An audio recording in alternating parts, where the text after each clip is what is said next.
Nyuzini akuluakulu Sylvester Namiwatu wapezeka zonena kuti wamangidwa wavekedwa zibangiri ndi Malawi polisi ende tikunena panopa ali mu chitokosi ndithu pokamba pakunena kuti amalimbana ndi nduna ina yake. Of course ibe nduna yonso ndi I think imaziva kwambiri pompa si pang'ono kandi pang'ono kaya komano amanga ndithudi. Tikuwuzani kuti nduna imeneyoyo ikumvekayo ni ndani nanga kodino akuti ayambana zotani kuti mpaka na mkulu ameneyu amangidwe.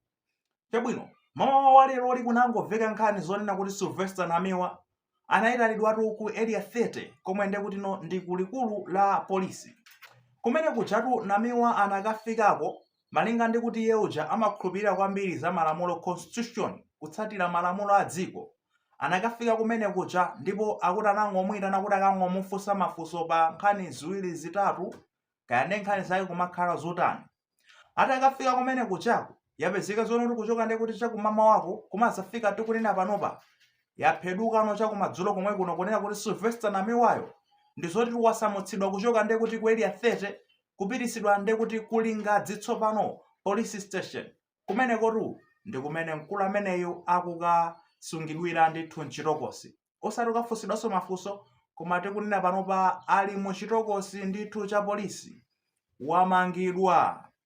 Pokambapo apolisi sakufuna kufotokoza kuti amanga Namiwa pa zifukwa zotani komano mmaziwa kale nkhani zizi zimakhala zoti zimapheduka enanso momwemo mkati momwemo amayiphedula ndipo iphedula akunena kuti Sylvester Namiwa amanga chifukwa choti amalimbana ndi nduna ina yake ndipo mmene suvekeramu akuti nduna yake ndi chimwemwe chipungu.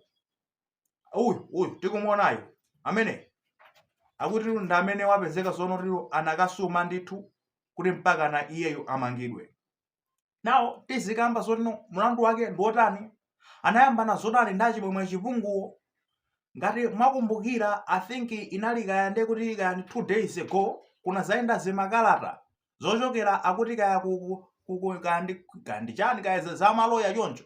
Maloya akuti achimwemwe chipungu anabwera kunena kuti Sylvester Namiwa apepese pa zimene anayankhula zokhudzana ndi chimwemwe chipungu apo ayi ndi kuti aona mbwadza zake mwina mwake ndi kuti ndi zimene zizitu zomwe zikumuchitikira panopa Namiwa.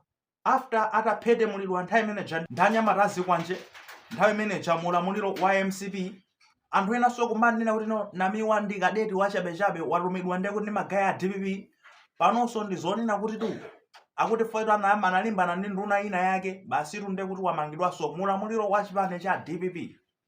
Akuluakulu tikambapo ziwiri zitatu zokhudzana ndi zimenezi koma tikufuna tilafukula kunoti kodi nkhani yake akuti ndiyotani anayambana zotani ndi chimwemwe chipunguwo.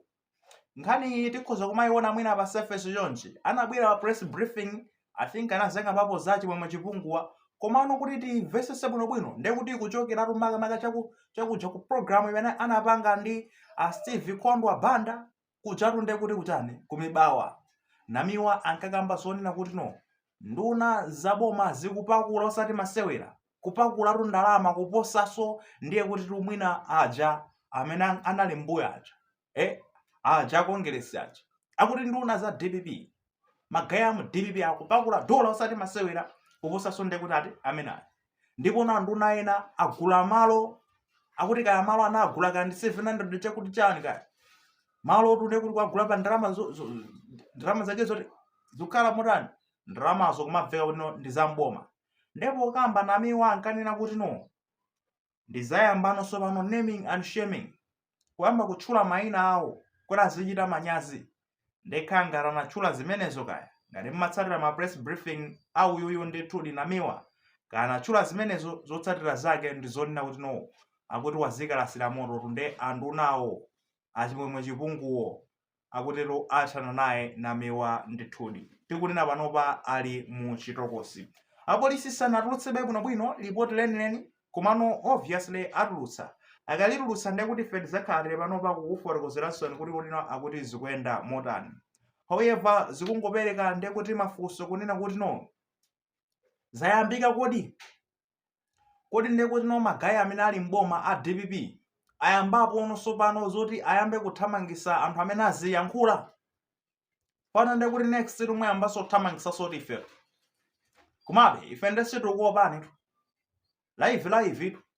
Ife sitikuopa. Chilungamo ndende zechikamo.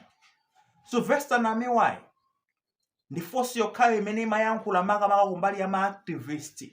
Kuyankhula mwina mwake zomveka. Opposition ya mphamvu. Osati yopanga lean to one side. Osati yotsamira side ina yake iyayi. Posachedwa pompa amakamba ndi kuti zayani zokhuzana ndi Gerald Mutharika. Mungathe kuona zonena kuti iyeyu sanakwere nawo yakuchani yakuboma. Ma-activist timafuna azikhala neutral chonchi. Ajawa ndi amene anaphedemulidwa nthawi imene JMCP. Panonso ndi kuti mu DPP iso akutani question ndi anthu. Activist when I think umakhangatu wonena kuti usamatenge mbali. Osizonu zikhalabe activist. Nde ngarababa amutsekera ameneyo. I think ni mbali imodzi yongofuna kumukhazika chete. Komatu ma guys, this is early. Mwalawirira kwambiri. Mwalawirira. Sizikuyenera zizikhala choncho. Anyways pokamba ena azinena kuti komatu anakayamba yekhalo kumamukambatu za chimwemwe chipungu yora anayita kumuyamba dalalo. Ya tingathe kukamba choncho koma mukuziwa chani. Utsi undu zona kuti sumafuka popanda moto.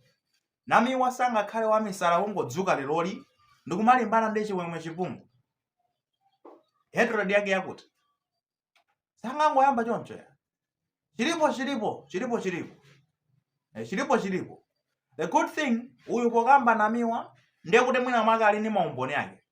Ndese apitisana pa koti nde pa koti poto azika afusa ndiye kuti. Apitisana pa court of course. Azika afusa kunena kuti no.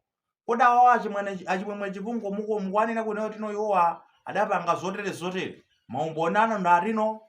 Namiwa ali ndi masosi ake obviously. Akhozoka aphedula kumeneko. Mwinaso mkulu ndi kukaphedwa kumene kucha ndithu kukapezeko zamotemenukira. Anyways, stay tuned to Justin Tech Malawi Trends wherever kuna kulikonse kumene mukutionera. Chifukwa chonena kuti no. Kesi iyi tikhala kupatsani ma update mmene idziyendera. Endi mumachita kudziwa kale zonena kuti nkhani zakukhotizi kuti muzimvetsetse. Ndi panopa pa Justin Tech Malawi Trends TV. Until that time, kaya mwenenu mukuona bwanji nkhani iyi mungatuze maganizo anu mu comment section. Koma kufikira ndi kuti nthawi imene ndingabwereso ndi update ina malingana ndi mmene zikuyendera za Namiwa ameneyi akuti